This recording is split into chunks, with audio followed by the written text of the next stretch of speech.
Olympic sponsors, BMW have certainly put the art into driving.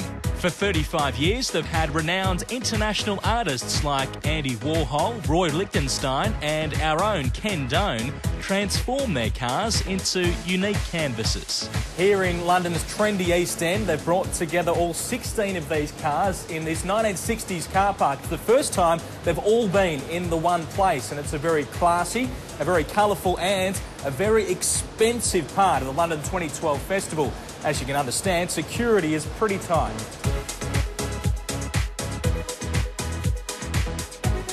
Some of the most achieved artists of the 20th century, they're usually shown in museums. Here you have them in the middle of a car park, in a garage, for people to see. You got Andy Warhol, you got Roy Lichtenstein, you got Robert Rauschenberg, to David Hockney.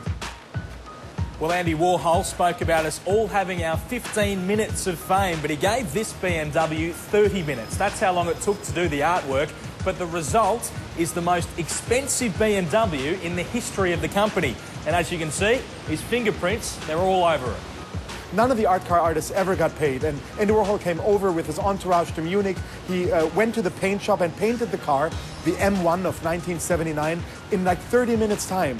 Being confronted with an industrial object, he does this with his own hands, with his brush that he turns around, scratches the car, signs the car.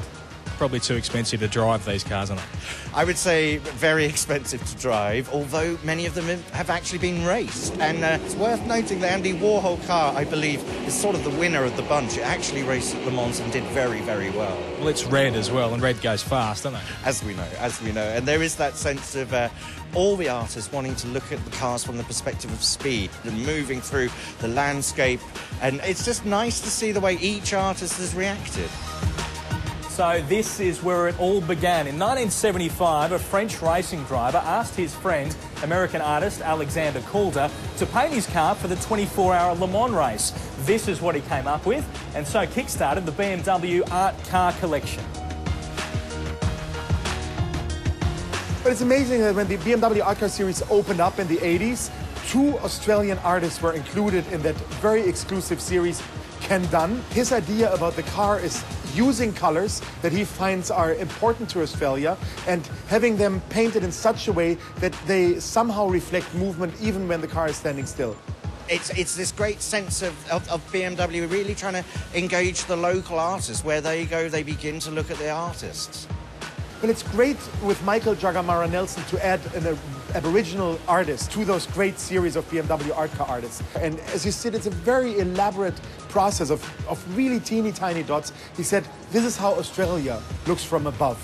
One of the biggest events taking place during the Olympics. I think we'll be inundated. I think it's going to be for different audiences for us, people who are interested in cars. We're an art institution, so we'll be seeing people coming with an interest in the cars, hopefully getting an interest in art as a result.